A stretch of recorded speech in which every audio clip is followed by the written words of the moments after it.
Hello. Hello. There. Hear Our me? our music is on holiday. Welcome Yeah. everybody. No Hope you music enjoyed. today. Sorry, guys. It's like Hope you we, enjoyed we the hope you episode. we hope you stay still.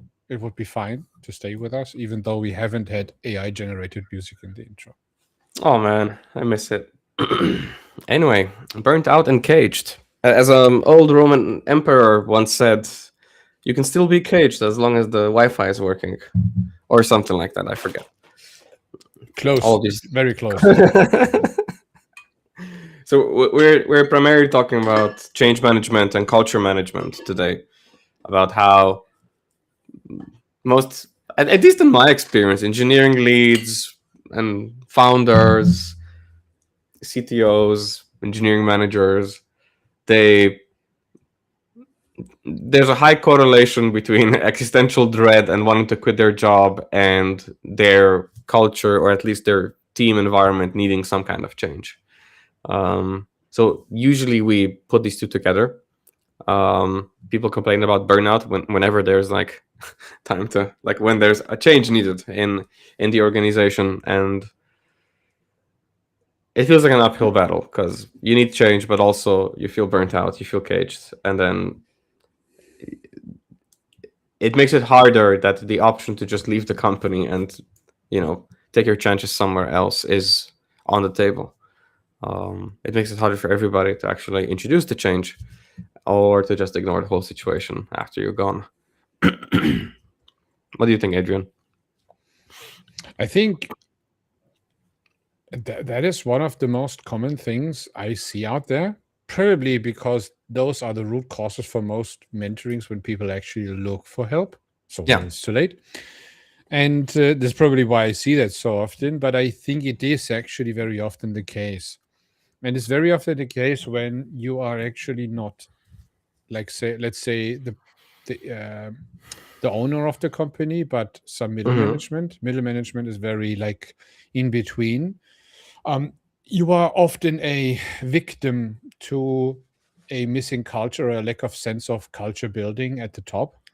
We discussed it Hmm. nearly in every stream, I think, but that is now one of the reasons. And then you actually sit in between, and you feel in this cage, locked, like you are supposed to take ownership and change things, yet you have the feeling you actually need to change everything around you first in order to actually Hmm. make a move. And that is the metaphor for the cage. So there are bars everywhere and no one lets you out, and Okay. you are supposed to do everything inside there. So you can find ways to cope with it. That is probably what you were funnily referring to, what actually Marcus Aurelius saying, that you can even live well in the palace. And so the idea was he is caged in the palace, and he managed, because of his stoic mind, his philosophy, to manage there to live well, even though that was another time and another reason. So as a tech person, it's not like that society there forces you to be there in this situation, in this cage. You can change something about that. You have that in your influence zone, and you should, because if you can't do it for yourself, you cannot Hmm. really be there for others. That was the big difference to Marcus Aurelius, who was in fact emperor of the known world. So he basically owned the world. He could do whatever he wanted. You, as a tech lead, cannot do this. So you are powerless and cage at the same time. So you can't be both at the same time. You need to do something about it. First things first, Adrian, do you need to leave sooner today? Yes. Probably Okay. I will head off in 25 minutes from now for everyone who Okay. has some Okay. expectations today. I don't know. Maybe you have. Mm. And you raised a good point that that's like that profile of people. Those are usually our clients, because it's very hard, especially if you go in with it with that victimhood, with that victim mentality. Um,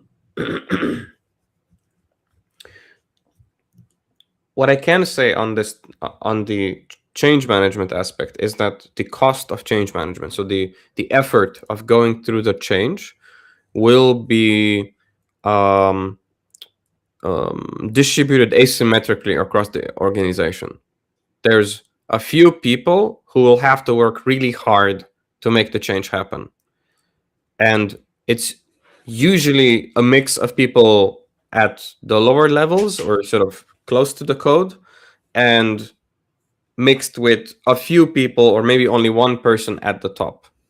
So it isn't that it's like this whole chain and everybody sort of carries it equally, or usually there is very little cost, let's say, in cultural change happening at the middle management layer. Usually it's at the top and it's at the bottom. Unless you have like a specialized like bubble, like in sort of centralized immune system, or if you're doing change management in a sub organization inside an organization, then it'll have like a sort of little island to hop from. But generally, it's the people at the bottom and the people at the top who are most affected, who will have to invest the most energy. So you and I came onto this topic because we discussed that it comes rather easy for you and I, that we like this, like we enjoy change management, we enjoy helping teams, helping organizations improve their culture. Mhm. And people come to us for advice, and where it usually breaks down, this whole process of, I don't need coaching, just give me a few tips, right? Like that's usually how it starts, when they're like dipping their toe into the field. They are usually asking us, hey, what would you do in this situation? And we saw Diary of a CEO with Dr. K, reminding us of the situation, right? Where it doesn't matter what we tell them. Like whatever you and I answer this person to, hey, Adrian, what would you do if my team was having these issues? It doesn't matter. It doesn't matter what our answer is, because the solution isn't in the actions. The solution is inside, right? To you and me, change management is easy. So what we will do, our action, makes sense because to you and I, doing that action is easy. To the person who's asking, in most cases, doing the thing that is required is difficult. So they probably won't do it, right? So they come to us, we give them an answer, and then they They won't come do to it. us, ask, and even don't do it. Then they need a little bit of a push. They want to have this push. I have that every Yes, time. It's like yes, they they want it. already know, they accept it, but somehow they don't do. They wait Yeah. until you, with the authority, say you need to go now. Okay, it's a little bit like reduced to the relationship which we are used to as parents and children. It's like Yeah. the final permission and push needs to come from And the person outside. Sometimes and it's I like would even highlight this risk to other coaches, agile coaches especially. I have to wag my finger at agile coaches. Sometimes the leader will mistakenly communicate that what they need from the coach is permission. That the expert has said that this is needed, so they are now telephoning. Yes, the agile coach has said X, Y, and Z. You and I are not agile coaches, but this is advice for agile coaches that are sort of compartmentalized and bucketed down to making only certain kind of suggestions. The leaders, they just want a push, they want support, they want help. They don't necessarily need permission. So when they ask for permission, it's very important to reframe it, to help them reframe it so they get their power back. Like they have zero chance of success, like close to zero chance of success, if they come at this problem as a victim against an unsurmountable task, right? So giving them permission is just going to, even though it might seem helpful at the beginning, it'll just reinforce that worldview of this is going to be impossible. We'll do a small change and then people will go back to how things were in 2 weeks. Right? So it's very important to maintain that aspect of they need help, they need support, they need advice, they need a little bit of push, and everybody in the team needs a little bit of push. So you and I picked this topic because it's obvious to the two of us that this comes easy to us. Like to me, and I won't speak for you, but for me, I realized early on in my career that for most engineers, doing something about the thing that bothers them at work, making a change or suggesting a change or implementing a change about how their team develops software is hard for them.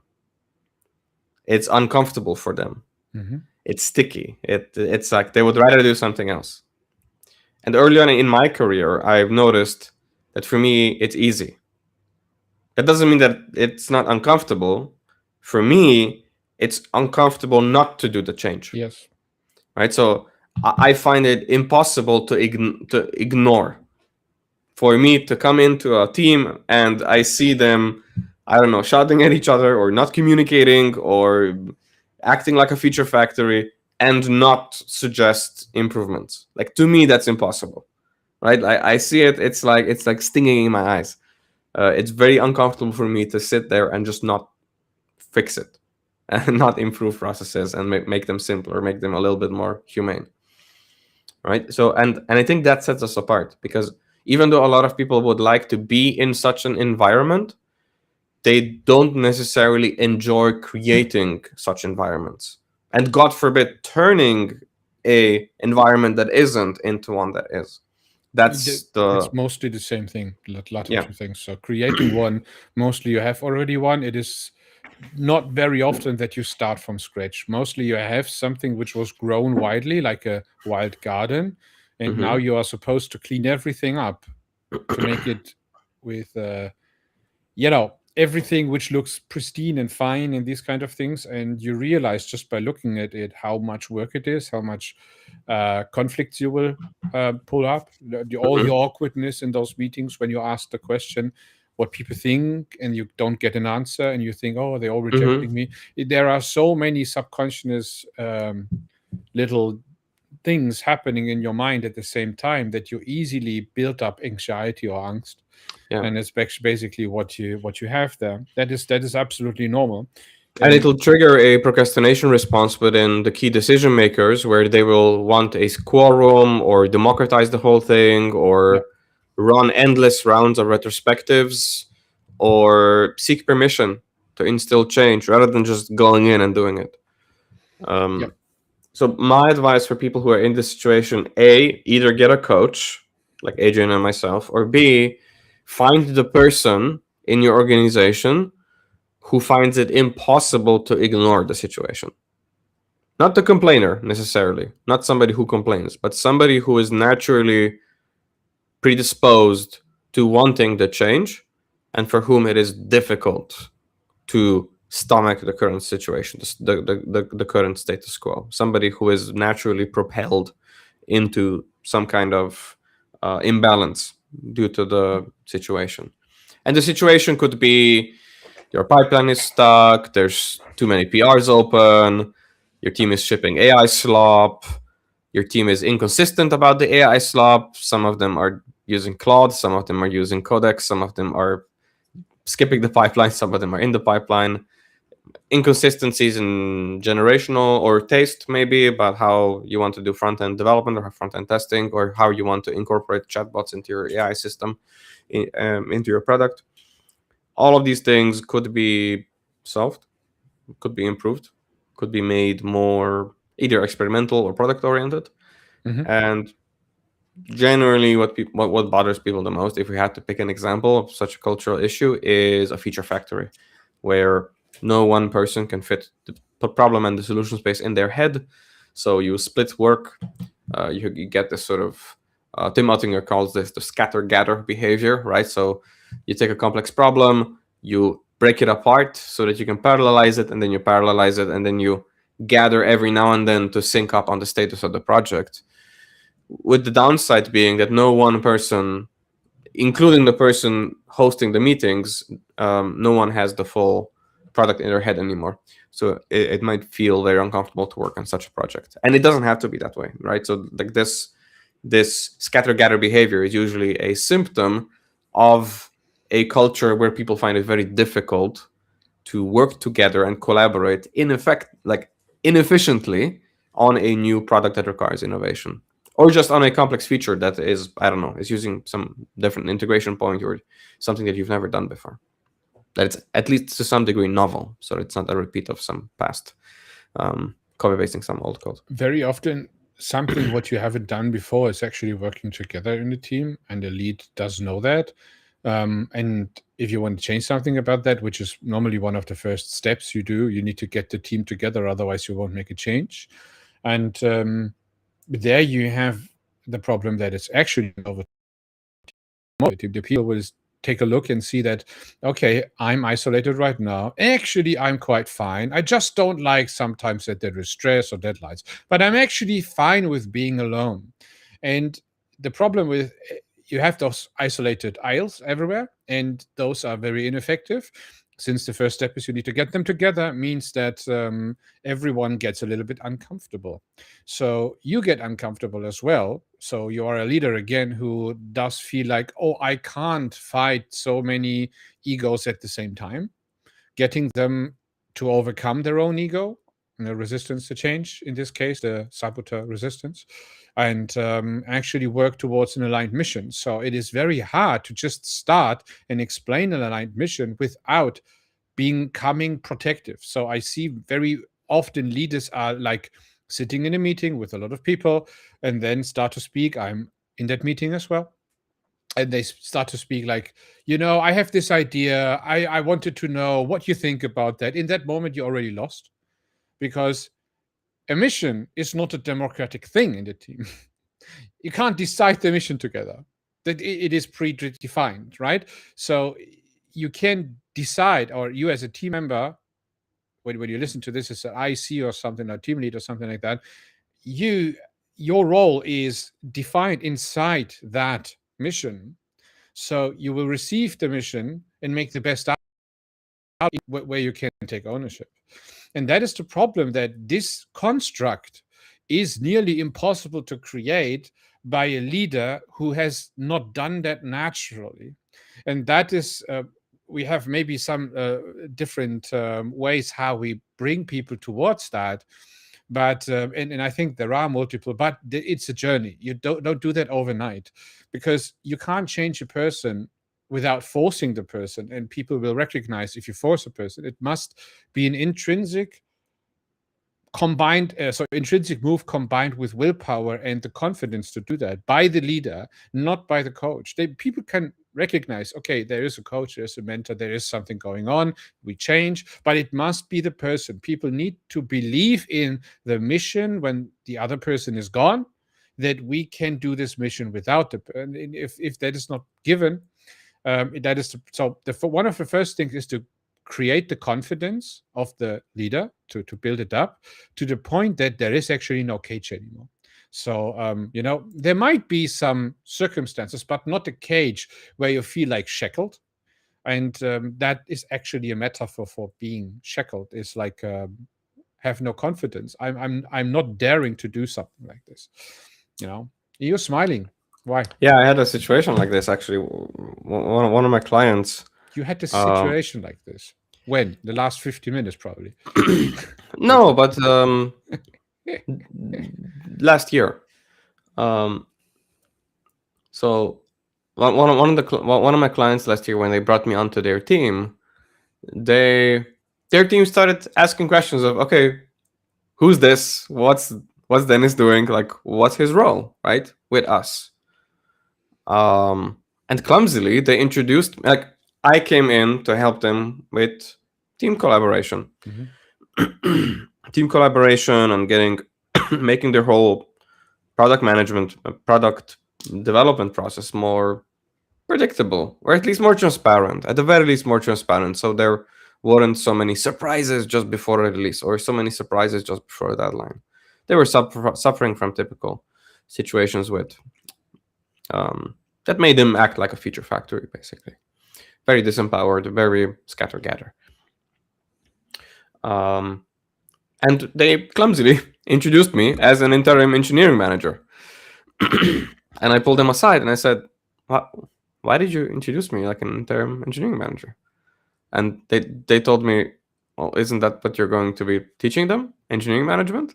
It's like, no. It's like, that's what I'm teaching you. Like, this is your role, right? Like, If you introduce me as the fractional EM, then I'm taking your power away. I'm talking to the CTO, right? Then I'm taking your power away. Then I'll be doing the thing that I'm actually here to You hold are you an accountable for enhancement, not doing. a replacement in the Yes, beginning. like I'm here to enhance how you do it. And I even told them that, look, you have your own management style that you're not showing. You have to discover it and be comfortable showing it. Otherwise, if you hire me, I will show my own management style, and that management style might be incompatible with your current DNA, with your current organization. Plus, I also don't have the authority. I'm the coach. Like, I Normally, also aren't have a. even enough hours there to actually do real management locally. You need to be present all day long with the people if you I have mean, a I large am as a team. coach. I am present with the Mm. people, right? It's just that I usually I usually limit it to either I'm observing and managing, or I'm coaching, or I'm coaching and advising strategy. Like I never want to be in a conflict of Mm. interest where you have an issue with how you're managing, with how your teams are either self-managing or how you're managing them, and then I'm also doing management in there, right? So I reserve that. I do sometimes do that, right? I do sometimes fill in to give people contrast, to give people an experience of, okay, how would Dennis manage this? But I generally only do that when the other managers are not in the room, just to give the engineers contrast of what is possible. So usually when, I don't know, an EM or a CTO goes on vacation, I might volunteer. Like, look, I'm his coach. I know I'm current on all things. If an engineer doesn't want to step up, I can fill in for a week just to give them an experience of the differences of how somebody else from a different culture would do things. And that's fun. But I can't do that all the Is that time. comfortable for the CTOs who are on vacation? For the CTOs, yes, I think it's mostly the engineers who are confused. Um, Mhm. so no, I mean comfortable. The CTOs love it. The CTOs, when they come back, they would rather I just keep doing that, right? But I can't effectively train them if I also take over the area where I'm Well, supposed to train them. I know Like that's not. many engineering managers who can't let go. They feel like if someone else would do that for them, they lose the grit and the whip. That's a little bit like, or the wit. That's a little bit. That's the reason why I asked. So I actually see a little bit like from a different area No, because that's a fair point. That's a fair point. But I do, just to give our listeners a little bit more context. The reason I step in is because generally, now, we titled the episode "Burned Out and Caged." Generally, this does happen. What you're saying, CTOs or leaders or managers find it difficult to step away. So one of the Mhm. first things, like, I come in to see if they're showing some kind of lethargy or anhedonism, right? So where they don't experience joy, or some kind of detachment, apathy, or signs of burnout. And I then ask them to look for signs in themselves and in their team, and to be extremely strict about PTO usage. So if somebody on their team didn't go on vacation for a year, right? And in most countries that's illegal, right? So you have to fix that. But you might be working remotely or have some like weird employer of record setup with partial freelancer remote work, staff augmentation. So if there's a loophole, rest assured somebody is taking advantage of it. So that's usually the first thing we clear out, and that includes like me really being adamant with the leader that, hey, you need to take 2 weeks off. And usually they will tell me, no, I can't do that. Everything will break apart. And usually, as a helping mechanism, I step in. So we usually set up this path where I become comfortable with the team becomes comfortable with me, leader becomes comfortable with me. And if they really can't step away, I tell them, look, you go on vacation now. I take over these duties. The rest we spread over with your C-suite. Done. See you in 2 weeks. And that's a huge help. If they're willing to go through that experiment, they come back and they're like, okay, but now back to the stress, right? But just having that little break, it's a little reset, and it sort of, I don't know. Usually they come back a little bit smitten about, okay, actually it wasn't that hard, and it's nice to see that I'm not irreplaceable. But also, I thought I was irreplaceable, and now that's a bit of a, you know, punch to their ego about, okay, I can be replaced by This the is coach. this Wah. is this is the point that many simply don't go, and Yeah, they yeah. basically keep their laptops, and every morning 10 o'clock in the stand-up meeting they are wherever they Yeah. are with their family. It's like, I need to. I was like that for so many years. Yeah. Not necessarily because of ego, but simply because I had this feeling that things break in my own company, Mm-hmm. and we are this constant firefighting mentality was back then a big issue 10 years ago, something like that. Mm-hmm.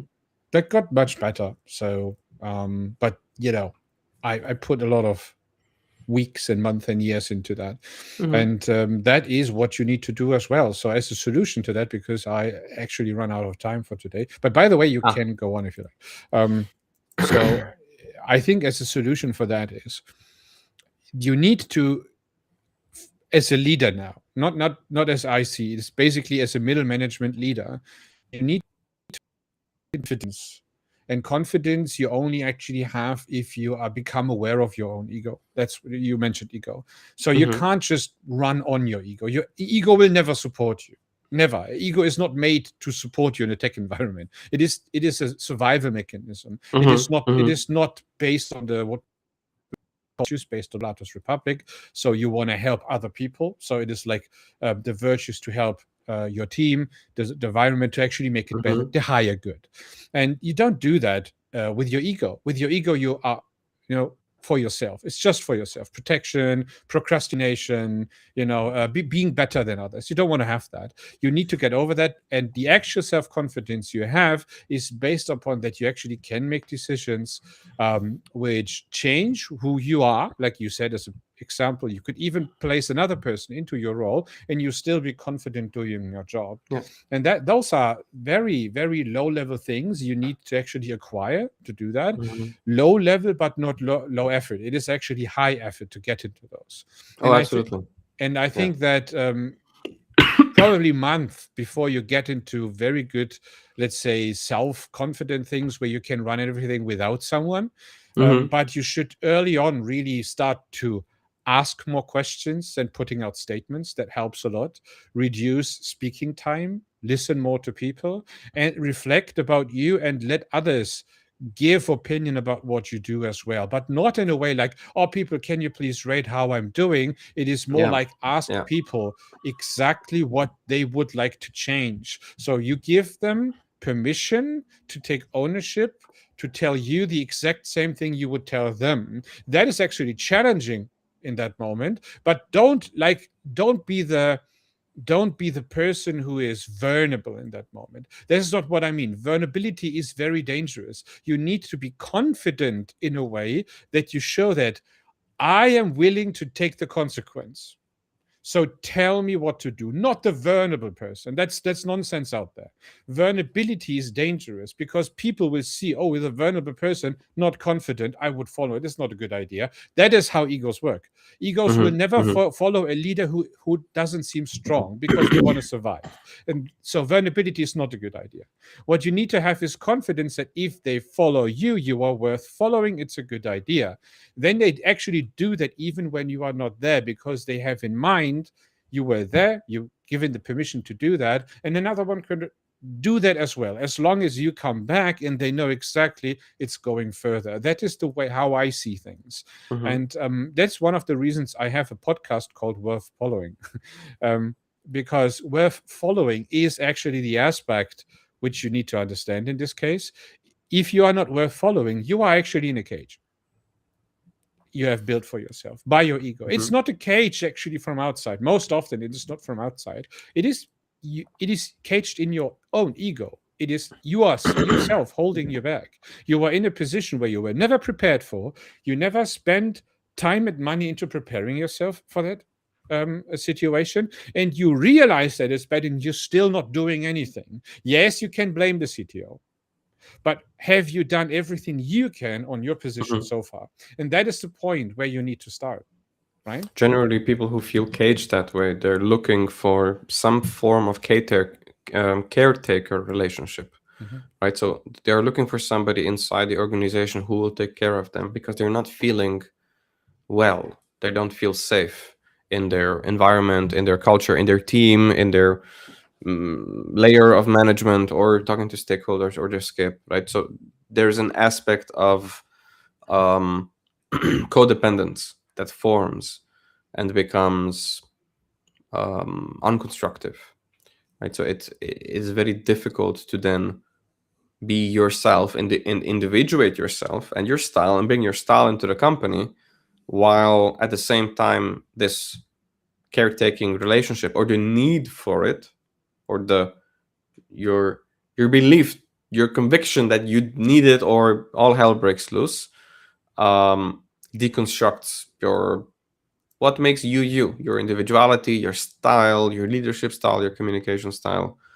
And even if you're doing engineering or not, a lot of people who feel helpless like this, people who are first line managers, they stop coding when maybe they should just sit down with the engineers more often and help them solve problems, right? Not ask questions, but go in with the engineer when there's a crisis, calm them down, tell them what to do, and leave and see if the instruction was helpful. If the instruction was not helpful, then next time ask questions. And if asking questions doesn't help, then maybe By show the them way, an that is a example. good point that if you have the chance, start as a team lead, not as a high level engineering manager. And there, before that, you were just 5 years IC. That Yeah, is, in yeah. most cases, a very bad idea.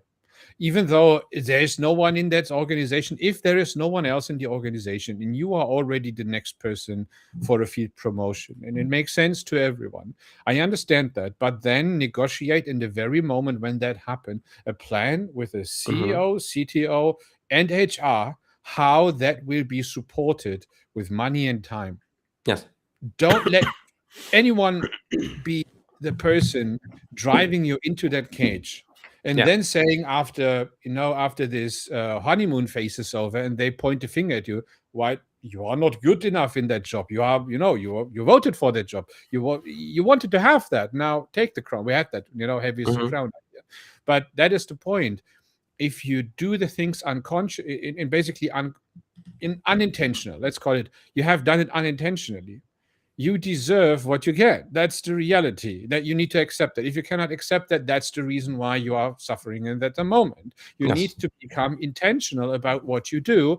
And actually, you always have an ego. You don't get rid of the ego. The point is to control it, to be you, the self, the who is aware of, I am the leader, I am responsible for others, silver virtues, I want to help them, I want to make a change here, I want to improve the organization and the product. And therefore, I need to know who I am myself, know thyself, there's another aspect, and then make the right changes and challenge the right people and be challenged at the same time. So Hmm. let ownership actually happen inside the team. That is complicated. To be honest, it is complicated. And at some point in time, as you mentioned in the beginning, it becomes so obvious that it starts to be hard to not do that. I absolutely agree. But when you were never there and you never had examples, then it's extremely hard to get to the motion. And before, if someone tells you in 2 months from now, you might get promoted, then it's time to get a mentor.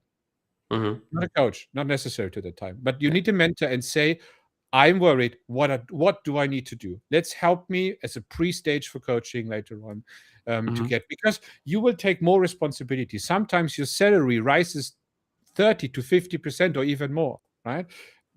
You are somehow suddenly responsible for other people's and their fates. So inside that company, and you are And this responsible. usually also happens with natural progressions on the senior track, right? So it's not only on senior to EM is a typical example, right? Where you go, where you're a senior engineer and you're offered a promotion or offered the track of manager.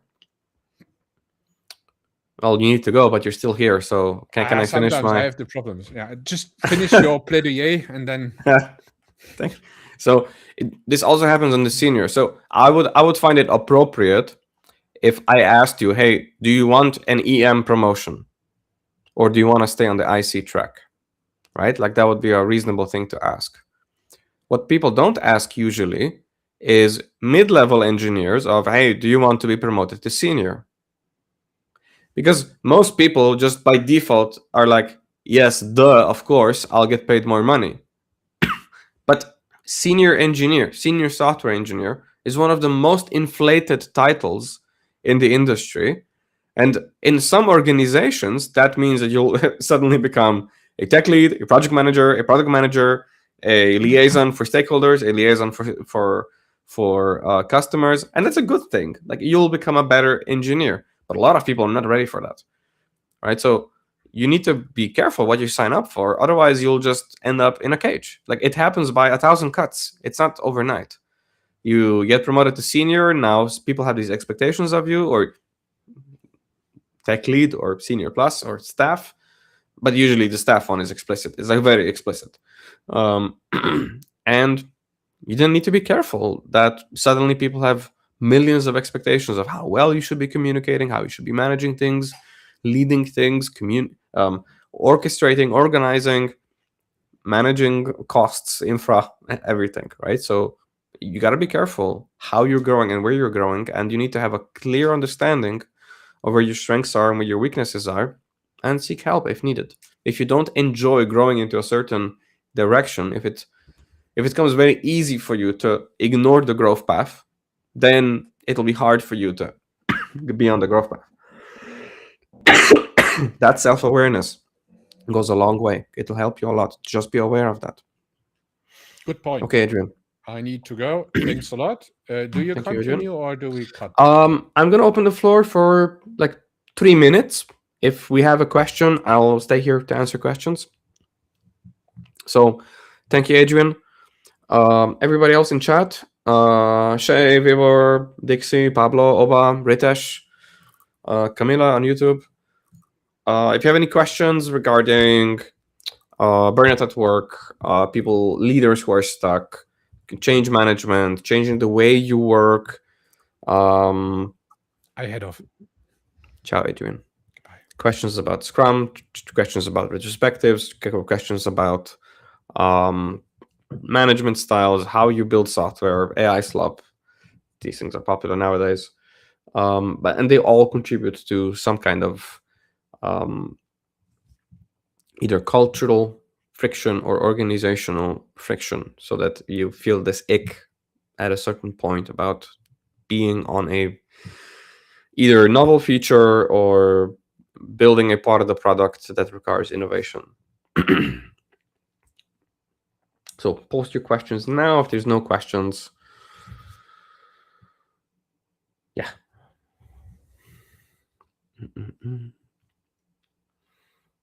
Actually, let me see if I'm looking at all the channels. So we're on YouTube today. We're on LinkedIn.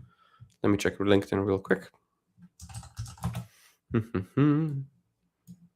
How's everybody doing, by the way? Where are you watching us from?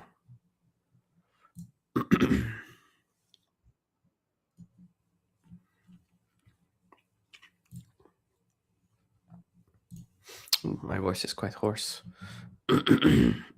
Sorry about that.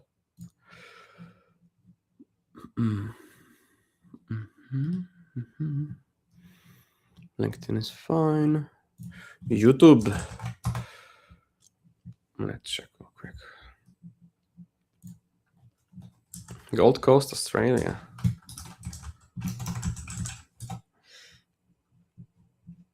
Nice.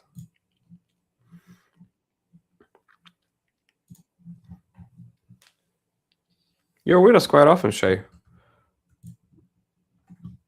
Where do you work?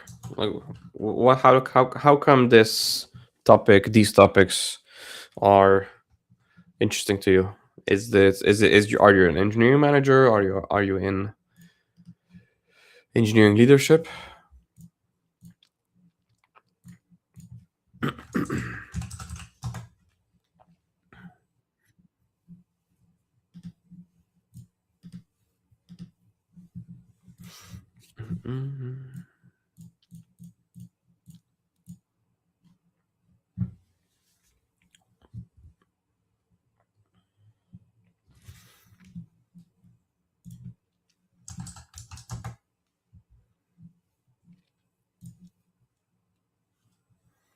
CTO and senior roles for many years.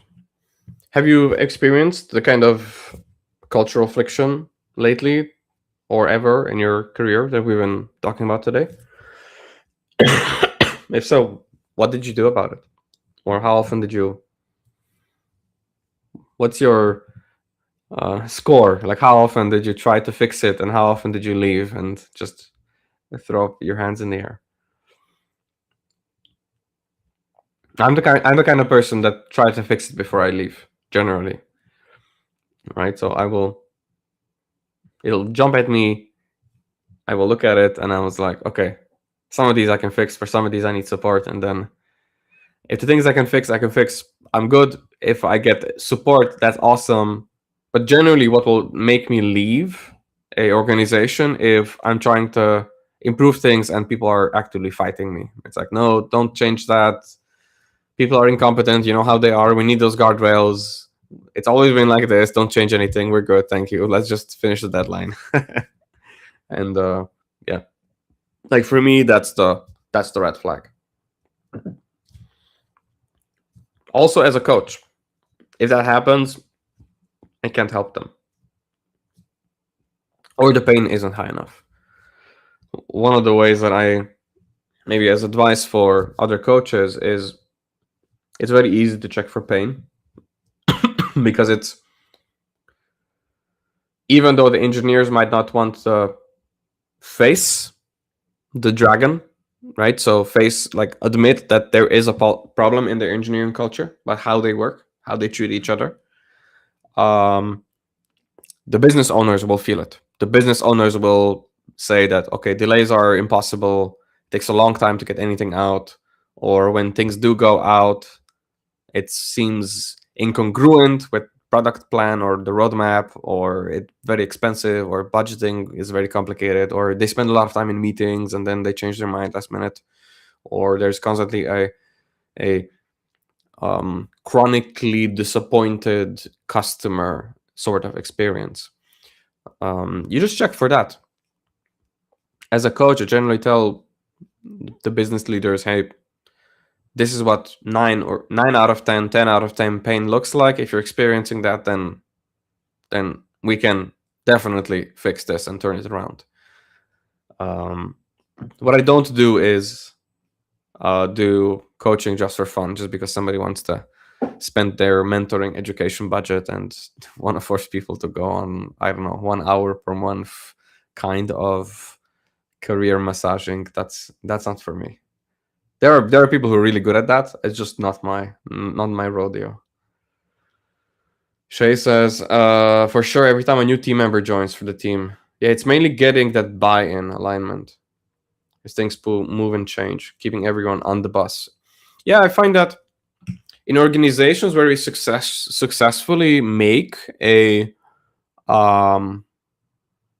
cultural change, right? So that we shift their culture to one that is very generative, that is very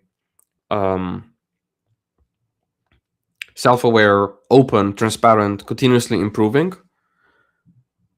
Usually their recruitment pipeline doesn't reflect that. So what you would want to some degree is maybe to filter out candidates who are still matching that old way of working. And so usually that funnel keeps pulling in more people that could, not out of their own fault, but out of just habit, re-invite that old culture that we went away from. So even when we do successfully make a large cultural shift in our organization, we find that at least a CTO or key leader, a key manager, will have to spend a lot of time with new hires specifically. Like there will always be that sort of immune response coming out of that kind of hire, because this organization has never really, organizations that struggle with this, they never really established these practices early on. They just tolerate them and then fix them later.